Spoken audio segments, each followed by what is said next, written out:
Le dossier de cette édition sur les ressorts d'un sentiment dont on parle de plus en plus, l'empathie, la capacité à se mettre à la place des autres, à les comprendre et peut-être à les aider. Beaucoup la présentent comme l'antidote à une société individualiste, on sait qu'elle rend heureux, comme l'altruisme, comme le don, mais l'empathie est-elle innée ou est-elle le fruit de l'éducation? Les derniers enseignements de la neurologie apportent des réponses. Test à l'appui, les secrets de l'empathie, dossier réalisé par Florence Griffon, Denis Sébastien et Olivier Jacquelin.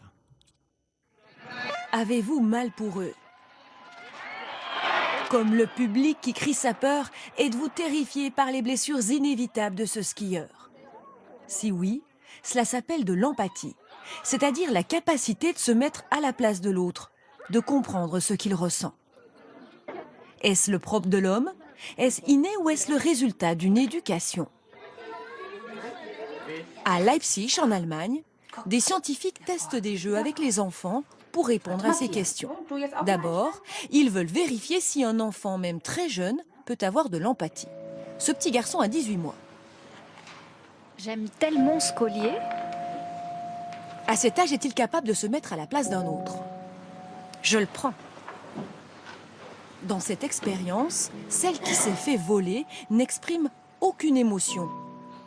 L'enfant va-t-il pour autant être choqué? Thor perçoit nettement qu'il y a un problème. Ici, c'est une maison.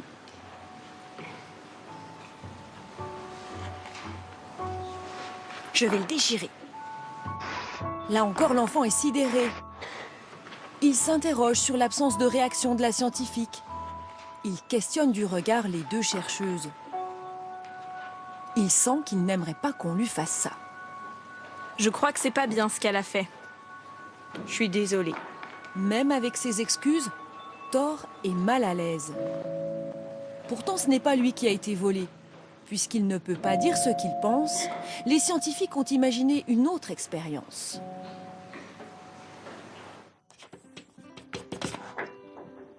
Oh! Ce chercheur montre sa détresse et son incapacité à saisir le crayon.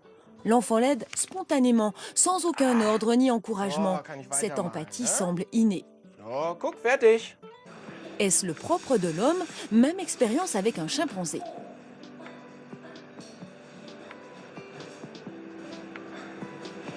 Là aussi, l'empathie semble innée. Tous les deux peuvent effectivement aider une autre personne dans une situation simple, mais nous avons constaté que seuls les enfants sont capables d'aider dans des circonstances plus compliquées. L'étape d'après, c'est de voir si cet enfant de 18 mois manifeste de l'empathie alors que l'adulte ne lui désigne rien.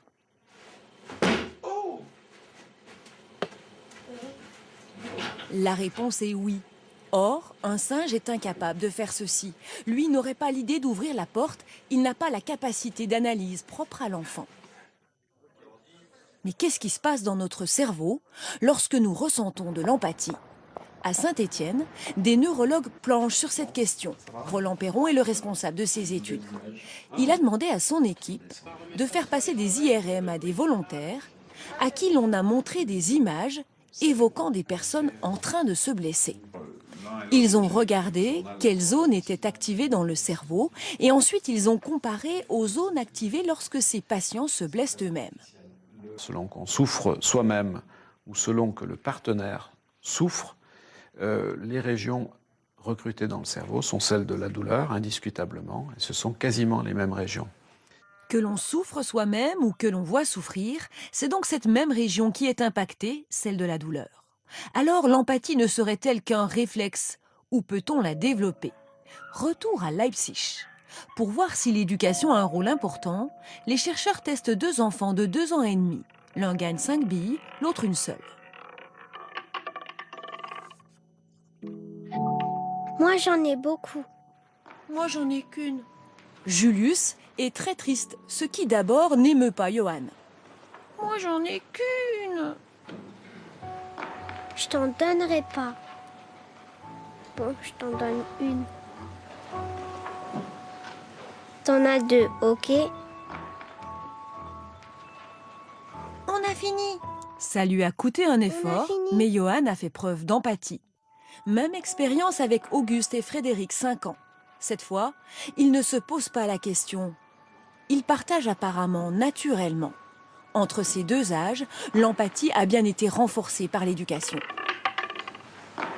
Et cette empathie-là, il faut la construire, il faut l'aider, les parents, mais aussi l'école, les éducateurs. C'est très important que les enfants, pour cela, soient éduqués dans la multiplicité des points de vue. C'est-à-dire qu'ils sachent qu'il y a toujours plusieurs manières d'envisager les choses et que d'autres peuvent les envisager différemment d'eux-mêmes. À l'inverse, les enfants soldats ou qui ont grandi sans famille peuvent perdre toute capacité d'empathie. C'est ce qu'ont montré des études en Afrique. Même si elle est innée, l'empathie doit être encouragée. Un visage et une œuvre pour terminer. Il est exposé en ce moment à Paris. Regardez, il s'appelle